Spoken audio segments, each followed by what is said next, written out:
দাদা তোমার চোখে পানি কেন? কি হয়েছে তোমার? আবার ব্রেকআপ হয়ে গেছে। এই পৃথিবীতে মাসিয়াতের জন্ম কান্নার জন্য হয় না। মাসিয়াতরা জন্মায় ভালোবাসা পাবার জন্য।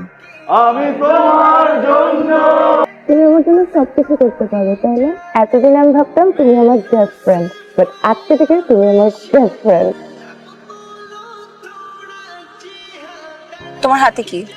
ফুল। জীবনে কখনো প্রেমে পড়ছো? নিজে ভালোবাসা মানুষের সাথে কিভাবে কথা বলতে হয় সেটা আজকে তুমি আমাকে দেখে শিখ।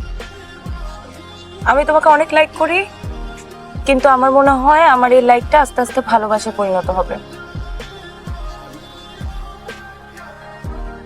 মাসমি, তোমার সাথে আমি ঘুরছি ফিরছি টাইম স্পেন্ড করছি যাতে অ্যাটলিস্ট তুমি সুযোগ পাও যে তুমি আমাকে ভালোবাসো। কি আমার দিকে তাকাস কেন? গান্ডু কোয়ার দিছিস? বেশি জোরে ব্যথা পাইছো?